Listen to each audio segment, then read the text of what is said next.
नमस्कार प्यारे बच्चों, कैसे हो। आशा करता हूँ आप सब ठीक होंगे। तो चलिए हम शुरुआत करते हैं। इस वीडियो सीरीज के माध्यम से हम परीक्षा से पूर्व महत्वपूर्ण प्रश्नोत्तरी पर चर्चा करने जा रहे हैं, जिसका पहला ही पाठ हमारे सामने है। कक्षा 10 की जो क्षितिज पाठ्य पुस्तक है, पद्य भाग को हम पढ़ने जा रहे हैं। तो देखिए, आचार्य सूरदास जी को हम पढ़ रहे हैं। सूरदास जी के जन्म की हम बात करें तो 1478 ईस्वी में, अगर हम मृत्यु की बात करें तो सन 1583 में पारसौली में इनकी मृत्यु हुई थी। यहाँ पे देखने की बात यह है कि इनके जन्म स्थान के बारे में विद्वान एक मत नहीं है। एक मत के अनुसार मथुरा के निकट रुनुक्ता या रेणुका नामक स्थान, और दूसरे मत की हम बात करें तो दिल्ली के पास सिही नामक स्थान पर इनका जन्म माना जाता है। इनके गुरु की बात करें हम तो वल्लभाचार्य जी। गुरु कौन थे? आचार्य वल्लभ थे। वल्लभाचार्य के पुत्र जो कि विठलनाथ जी थे, उनके द्वारा अष्ट छाप की स्थापना की, और अष्ट छाप के ये अत्यंत प्रिय कवि माने जाते हैं। अष्ट छाप की स्थापना का मतलब ये है कि विठलनाथ जी के द्वारा अष्ट छाप की स्थापना की, जिसमें 8 कवि थे जो भगवान कृष्ण के मंदिर में कीर्तन किया करते थे, सेवा का कार्य किया करते थे। अगर हम सूरदास के निवास स्थान की अगर हम बात करते हैं तो मथुरा और वृंदावन के बीच में गऊ घाट है। उस गऊ घाट पे ये अपना जीवन व्यतीत करते रहते थे।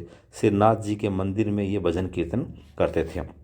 सूरदास जी की अगर प्रसिद्ध रचनाओं की बात करें तो सूर सागर, साहित्य लहरी और सूर सरावली। ये जो सूर सरावली है, ये सूर सागर का सारांश मानी जाती है।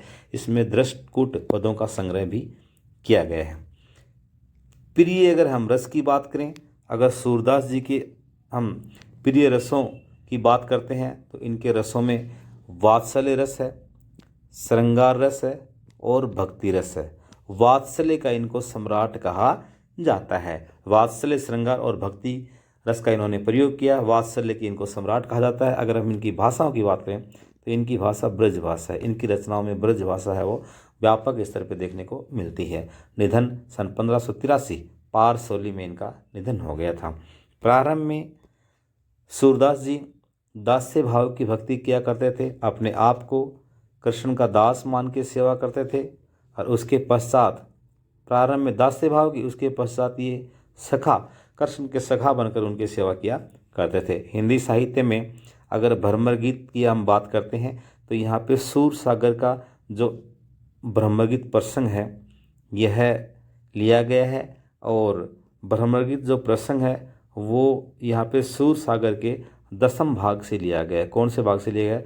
10म स्कंद से लिया गया है। आगे देखिए, भ्रमरगीत सूरदास जी की प्रसिद्ध रचना सूर सागर का 10म भाग है। देखिए ये आ गया यहाँ पे भ्रमर गीत है। ये सूरदास जी की प्रसिद्ध रचना सूर सागर के 10म स्कंद का भाग है। प्रश्न पूछा जा सकता है सूर सागर में कितने नंबर के ऊपर जो भ्रमर गीत प्रसंग है ये आया है? तो 10म स्कंद में ये आया है। भक्ति काल के सगुण भक्ति धारा के कृष्ण भक्त कवि के रूप में इनकी पहचान है। तो देखिए, भक्ति काल में भक्ति धारा है 2 भागों में बट गई थी। एक तो था यहाँ पे सगुण, जो वे कवि जो ईश्वर का रंग रूप आकार प्रकार मानते थे वे सगुण थे। और अगर हम निर्गुण की बात करें तो निर्गुण में निर्गुण के अंदर क्या था? निर्गुण के अंदर वे भक्त कवि जो ईश्वर का रंग रूप आकार प्रकार नहीं मानते थे, ईश्वर को सृष्टि के कण कण में मानते थे, जिनमें कबीरदास जी आते हैं। तो ये सगुण भक्ति धारा के कवि माने जाते हैं। हिंदी साहित्य में इनको सूर सूर्य तुलसी शशि के नाम से प्रसिद्ध हैं। सूर सूर्य अर्थात सूरदास को यहाँ पे सूर्य माना गया है, तुलसीदास को शशि यानी चंद्रमा कहा जाता है। आगे देखिए, सूरदास की मृत्यु पर, सूरदास के निधन पर विठलनाथ जिन्होंने अष्ट छाप की स्थापना की थी, उन्होंने कहा था पुष्टि मार्ग को जहाज जात है, पुष्टि मार्ग को जहाज जात है, जिसको कछु लेना हो तो ले सकता है। इतना ये इनके बारे में विठलनाथ जी ने कहा था। उसके आगे देखिए, हम चलते हैं वस्तुनिष्ठ प्रश्नोत्तरी पे। गोपियों ने किसके बहाने उद्धव पर व्यंग्य बाण छोड़े हैं? तो देखिए, भ्रमर के बहाने गोपियों ने उद्धव पर व्यंग्य बाण है वो छोड़े हैं। गोपियों को छोड़कर कृष्ण कहाँ चले गए हैं? गोपियों को छोड़कर कृष्ण मथुरा में चले गए हैं। है ना, वो अपने मामा कंस का संहार करने के लिए वहाँ पे चले गए हैं। मधुकर शब्द का अर्थ क्या है? मधुकर शब्द यहाँ पे उद्धव के लिए आया है। किसके लिए आया है? उद्धव के लिए आया है। अगला क्वेश्चन देखिए, उद्धव ने गोपियों की योग साधना की उद्धव ने गोपियों की योग साधना को किसकी उपमा दी है? उद्धव ने गोपियों की योग साधना को किसकी उपमा दी है? तो उद्धव ने कड़वी ककड़ी के गोपियों की योग साधना को कड़वी ककड़ी के समान उपमा बताई है। पुरीन शब्द का अर्थ क्या है? पुरीन पात रहत जल भीतर, पुरीन पात कमल के पत्ते। पुरीन शब्द का अर्थ क्या है? कमल का पत्ता है। पुरीन का अर्थ कमल है, पात मतलब पत्ता है। आगे देखिए, आगे बढ़ते हैं। गोपियों का मन रात दिन सोते जागते, गोपियों का जो मन है रात दिन सोते जागते किस नाम की रट लगाए रहता है? वो कृष्ण कृष्ण कृष्ण कृष्ण, अर्थात कृष्ण के नाम की रट है वो लगाए रहता है। व्याधि शब्द का अर्थ क्या? व्याधि शब्द का अर्थ बीमारी होता है। क्या होता है? बीमारी। कैसी बीमारी? ये बीमारी कैसी है? ये शारीरिक कष्ट को हम क्या बोलते हैं? कृष्ण को सच्चे प्रेमी के स्थान पर किसकी उपमा दी है? हरि हैं राजनीति पढ़ी आए, अर्थात कृष्ण अब राजा बन गए हैं, उन्हें हम गोपियों से, भोली भाली गोपियों से अब क्या लेना देना? वे तो एक तो पहले ही चतुर थे और अब ऊपर से राजा बन गए हैं। तो यहाँ पे ये कहने का प्रयास यहाँ पे किया है। अगला है, सूरदास के पदों में किस रस का प्रयोग हुआ? तो सूरदास जी के जो पद हैं उनके अंदर वियोग विप्रलम्ब श्रृंगार का प्रयोग हुआ। वियोग को विप्रलम्ब श्रृंगार भी बोलते हैं। देखिए, अगर कृष्ण के साथ गोपियां हैं तो वहाँ पे संयोग श्रृंगार होता है, लेकिन कृष्ण के साथ गोपियां नहीं है, अर्थात गोपियां कृष्ण से अलग रह रही हैं, उनके वियोग में समय व्यतीत कर रही हैं, अतः यहाँ पे वियोग या विप्रलम्ब श्रृंगार आएगा। अगला क्वेश्चन देखिए, अगला क्वेश्चन अब है लघुतरात्मक जो क्वेश्चन उनको लिया गया। उधो तुम हो अति बड़भागी, उधो तुम हो अति बड़भागी। यहाँ बड़भागी का अर्थ होता है बड़े भाग वाला। गोपियों ने उद्धव को बड़भागी व्यंग्यात्मक रूप में कहा है। गोपियों के अनुसार उद्धव कोई बड़े भाग वाले नहीं है, उन्होंने केवल व्यंग्य में कहा है। कैसे? गोपियाँ कहती हैं, हे उद्धव जी, आप कृष्ण के पास रहते हैं, लेकिन उनके प्रेम रूपी बंधन से उसी प्रकार मुक्त हैं जिस प्रकार एक कमल का पत्ता जल में रहता है, जल में रहकर भी उसके पत्तों के ऊपर पानी की बूंद नहीं ठहरती है। जिस प्रकार चिकना घड़ा है उसके ऊपर पानी की बूंद नहीं ठहरती है, ठीक उसी प्रकार हे उद्धव जी, आप तो कृष्ण के प्रेम से अछूत हैं। देखिए, क्योंकि उद्धव प्रेम बंधन से सर्वथा उसी प्रकार मुक्त हैं जिस प्रकार कमल जल में रहकर भी जल से प्रभावित नहीं होता है। उद्धव के प्रेमहीन होने पर व्यंग्यात्मक रूप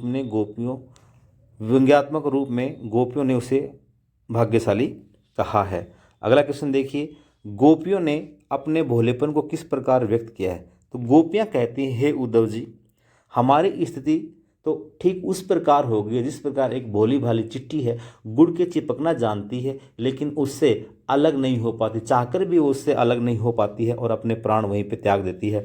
ठीक उसी प्रकार जिस प्रकार चिट्ठी गुड़ से चिपक कर अपने प्राण दे देती है, उसी प्रकार कृष्ण प्रेम में वे भी अनुरक्त होकर अपने प्राण दे देंगी। अगर हम कृष्ण के प्रेम से अलग होते हैं तो हमारे प्राण निकल जाएंगे, परंतु किसी योग जैसे अन्य का वर्णन नहीं कर सकती। हे उद्धव जी, आपकी योग मार्ग की बातें हमें अच्छी नहीं लगती हैं। अगला है, कृष्ण प्रेम रूपी हारिल की लकड़ी को गोपियों ने कैसे पकड़ रखा है? कृष्ण प्रेम रूपी हारिल की लकड़ी को गोपियों ने कैसे पकड़ रखा है? गोपियाँ कहती हैं, हमने मन से, वचन से, कर्म से दृढ़ निश्चय के साथ में इस लकड़ी को पकड़ रखा है और अब चाहकर भी इसे छोड़ नहीं सकती हैं। जिस प्रकार हारिल पक्षी रात दिन अपने पंजों में लकड़ी के टुकड़े को थामे रहता है, उसी प्रकार गोपियाँ भी अपने मन, वचन और कर्म से दृढ़ करके कृष्ण के प्रेम के प्रति एकनिष्ठ हैं और कृष्ण के प्रति अपने प्रेम को मन में बसाए हुए हैं। आगे देखिए, मर्यादा न लही, मर्यादा का अर्थ होता है मर्यादा। में किस मर्यादा की ओर बात की है? कृष्ण जब गोपियों को छोड़ के जा रहे थे, मथुरा जा रहे थे, तो उन्होंने कहा था कि मैं कुछ समय के पश्चात वापस लौट आऊँगा। गोपियाँ कहती हैं, हे उद्धव जी, कृष्ण हमसे कह के गए थे मैं लौट आऊँगा, लेकिन उन्होंने वापस मुड़कर नहीं देखा, उन्होंने अपनी मर्यादा को नहीं रखा। परस्पर विश्वास और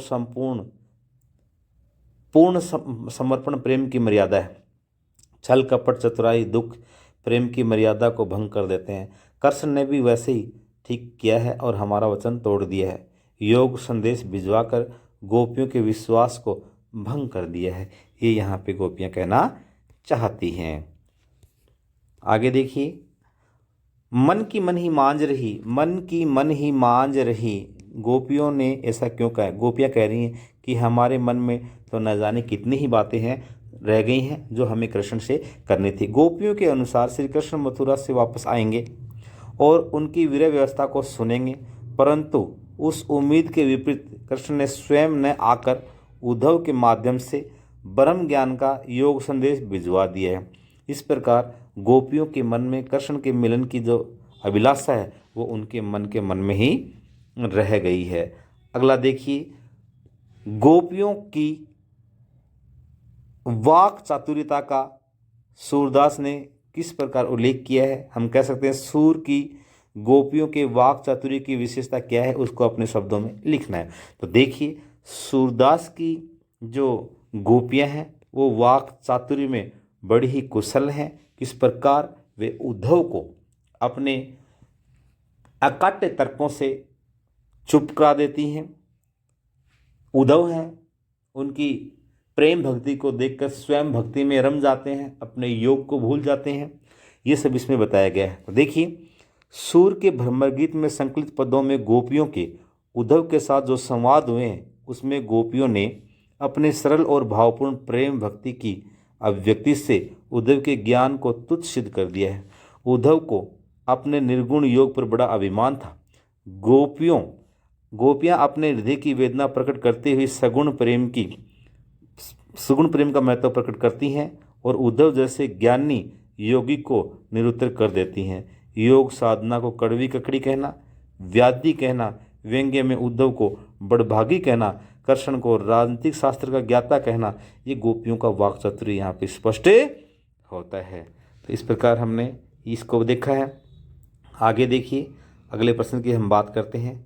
देखिए, इसमें दे रखा है, श्री कृष्ण राजनीति पढ़ियाएँ गोपियाँ किस प्रकार कृष्ण के बारे में ऐसा व्यक्त करती हैं? हरि है राजनीति पढ़ियाए, गोपियाँ कृष्ण के किस व्यक्त को रूप कर रही हैं? गोपियाँ कहती हैं कि कृष्ण के राजनीतिक जैसे चालने चलने का वर्णन कर रही हैं, क्योंकि गोपियों को महसूस होने लगा है कृष्ण का मन उनके प्रेम से विरक्त होने लग गया है, अर्थात वे राजा बन गए हैं, अब हमसे उन्हें कोई लेना देना नहीं है। अगला क्वेश्चन है, गोपियों के अनुसार अनीति क्या है? गोपियों के अनुसार अनीति क्या है? गोपियों के अनुसार प्रेम रीत को त्याग कर योग साधना अपनाने का संदेश देना, पहले प्रेम करना फिर बदल जाना, यही क्या है? ये अनीति है, यह अनैतिक कार्य है। ठीक है, आगे देखिए, आगे बढ़ते हैं हम। उक्त पद की विषयगत विशेषताओं का वर्णन कीजिए। तो जो ऊपर जो पद आया था, देखिए ऊपर एक पद आया, इसमें थोड़ा हम ध्यान से देखते हैं। यहाँ पे हरि हैं राजनीति पढ़ी आए, इसके आधार पे इनके प्रश्नोत्तर हैं वो दे रखे हैं। हरि हैं राजनीति पढ़ी आए, समझी बात कहत मधुकर के। हरि हैं राजनीति पढ़ी आए, समझी बात कहत मधुकर के, समाचार सब पाए। एक अति चतुर होते पहले ही अब गुरु ग्रंथ पढ़ाए, बड़ी बुद्धि जानी जो उनकी योग संदेश पढ़ाए। भले उदो भले लोग आगे के पर हित डोलते ढाए। गोपियाँ कहती हैं कि कृष्ण ने मथुरा जाने के बाद में राजनीति सीख ली है, वे बड़े चतुर हो गए हैं। हे उद्धव जी, मधुकर उद्धव, आपसे हमने जो समाचार पाए हैं उन सब से हम ये अच्छी बात ही समझ चुकी हैं कि वे लौटना नहीं चाहते हैं। एक तो पहले से वे चतुर हैं और अब गुरु ग्रंथ अर्थात ज्ञान का पाठ भी हमें पढ़ा रहे हैं। उनकी बुद्धि है वो बढ़ चुकी है, अर्थात विज्ञानी हो गए हैं, तभी योग का संदेश दे रहे हैं। उद्धव पहले के लोग बड़े भोले वाले थे, अर्थात हमारी तरह थे, जो कि दूसरों की भलाई के लिए डोलते रहते थे। तो यहाँ पे ऐसा कुछ बताया गया है। आगे देखिए, हम एक प्रश्न और देखते हैं। गोपियों ने कृष्ण को किसके समान कहा है? गोपियों ने कृष्ण को किसके समान कहा और क्यों? गोपियों ने कृष्ण को हारिल की लकड़ी कहा है, क्योंकि हारिल पक्षी लकड़ी के प्रति और गोपियों की कृष्ण के प्रति दृढ़ता एक समान है, इसीलिए उन्होंने ऐसा कहा है। अगला देखिए, गोपियों ने कैसे लोगों को गोपियों ने कैसे लोगों को योग का संदेश देने की बात कही है। जिनके मन चक्री, यह तो सूर तिन्हीं को सौंपो जिनके मन चक्री, अर्थात जिसका मन चक्री की भांति चलायमान चंचल है, एक स्थान पर टिकता नहीं है, उन्हें यह योग मार्ग की बातें कहिए, क्योंकि इनका मन तो क्या है, स्थिर है, एकांकी है, कृष्ण प्रेम में अनुरक्त है। यह तो सूर तिन्हीं को सौंपो जिनके मन चक्री, पंक्ति का आशय क्या है। गोपियों ने उद्धव के योग संदेश को एक ऐसी बीमारी बताया है जिसके बारे में उन्होंने न तो कभी देखा है और न ही कभी अनुभव किया, नहीं सुना है। ऐसे योग संदेश को गोपियों ने ऐसे लोगों को सौंपने की सलाह दिया है जिनका मन चंचल है, अस्थिर है और चक्री की भांति घूमता रहता है। इसके साथ इस पाठ के हमारे प्रश्नोत्तर हैं वो समाप्त हुए। अगले वीडियो के माध्यम से हम पुनः आगे वाले पाठ के बारे में चर्चा करेंगे। अगर वीडियो अच्छा लगा है तो लाइक कीजिए, शेयर कीजिए, सब्सक्राइब कीजिए। धन्यवाद।